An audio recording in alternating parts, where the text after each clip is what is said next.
শীতকালে বিভিন্ন শীত পার্বণের পাশাপাশি যেমন পিঠে পুলি এইসব আনন্দ তো আছেই, নতুন সবজির নতুন গন্ধ, তার সাথে বড়ি থাকবে না তা তো হতেই পারে না। আর আমরা আবার কেনা বড়ি খুব একটা পছন্দ করি না, তাই বাড়িতেই শত কষ্ট হলেও বড়ি দিয়ে দিই। তাই দেখো, বড়ি দেওয়া কিন্তু খুব একটা সহজ কর্ম নয়। রাত্রেই মা কলাইয়ের ডালটাকে ভিজিয়ে রেখেছিল। এই কলাইটা গোটা কলাই ছিল, দিদুন সেটাকে জাদাই করে পিষে দিয়েছিল। তারপর সেটা সকালবেলায় অনেকবার ভালো মতো ধুয়ে খোসা ফেলে মিক্সিতে একটা স্মুথ পেস্ট করে নিল। আমরা শিলপাটায় বাটতে পারি না, শিলপাটায় বাটলে আরও ভালো নাকি টেস্ট হয় শুনেছি।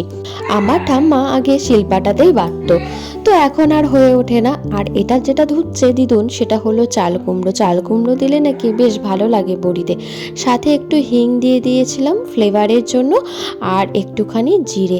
তো দিদুন দেখো এখানে ভালো মতন করে ফেটিয়ে নিচ্ছে। যত ফ্যাটানো যাবে তত কিন্তু বড়িতে মানে এই সবজির যে রসটা সেটা ঢুকবে। মানে মাছের ঝোলে হোক বা নিরামিষ কোনো ডাঁটা বড়ি আলু বেগুন দিয়ে রান্না করো, দারুণ লাগে সিরিয়াসলি। আর ভাজা বড়িও ভালো লাগে, তবে আমরা ঝোলের বড়িটা বেশি পছন্দ করি বলে আগেই বড় বড়ি দিচ্ছি। দিদুন এখানে রেডি টেডি করে নিয়ে বসে পড়েছে। আবার দেখো ডিজাইন করছে লাল লঙ্কা আর হচ্ছে তুলসী মঞ্জুরি দিয়ে। এখানে তুলসী মঞ্জুরি লাল লঙ্কা ডিজাইন করার জন্য না, এটা আমি মজা করে বললাম। মানে হচ্ছে এটাতে নাকি নজর লেগে যায় বা বড়ি তাতে নষ্ট হয়ে যায়। তো যাই হোক, এটা এইভাবে দেওয়া হয়। দিদুন আবার ভিডিও করছে বলে একটু ডিজাইন করে দিল।